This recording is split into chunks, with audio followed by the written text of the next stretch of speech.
In 1697, a master forger nearly destroyed the Bank of England. But here's the twist. By trying to manipulate the system, he accidentally forced the creation of modern financial security. By 1696, 10% of English currency was counterfeit, an economic catastrophe that threatened war financing and trade. Enter Isaac Newton. Yes, that Newton. As Warden of the Royal Mint, he spent 2 years hunting the most notorious counterfeiter, interviewing over 100 witnesses from London's criminal underworld. When Newton finally won, the criminal was executed, but the battle had just begun. England's money was dying. Hand-struck silver coins were clipped until worthless. Forged machine-made coins flooded the markets. Counterfeiters operated openly in taverns, protected by corrupt officials. William Chaloner was their king. He lived in a Knightsbridge mansion, rode in a carriage, and printed fake guineas so perfect it upset him to spend them. His scheme?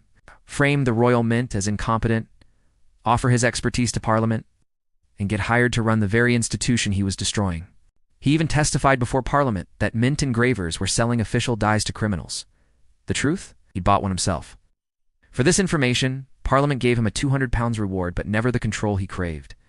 Newton saw through the performance immediately. Newton didn't want this job. He wrote to the Treasury begging to be excused from prosecuting counterfeiters. They refused. So he applied scientific method to criminal investigation. He went undercover in London's worst prisons and taverns, hiring thief-takers as informants. He personally interrogated suspects at Newgate Prison, conducting 58 recorded interviews, and building a web of evidence. His network of spies eventually infiltrated Chaloner's own operation. But Chaloner kept slipping. Away witnesses vanished. Cases collapsed. Newton realized he needed systemic change, not just arrests. The entire concept of currency security had to evolve. In 1698, Newton implemented milled edges on silver coins, precise ridges that made clipping instantly visible.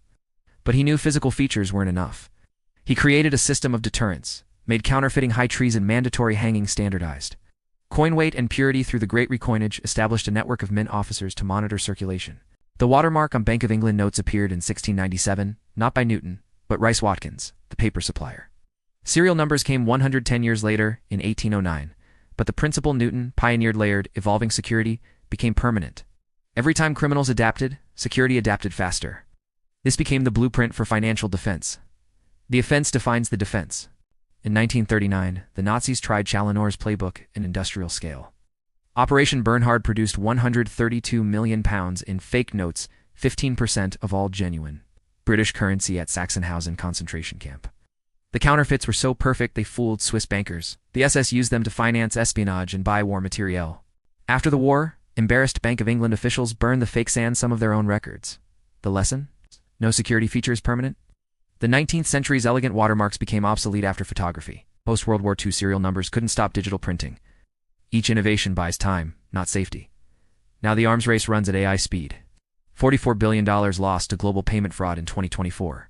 $9.3 billion in cryptocurrency scams, 66% increase from 2023 deepfake. Video calls where fraudsters impersonate CEOs to authorize wire transfers.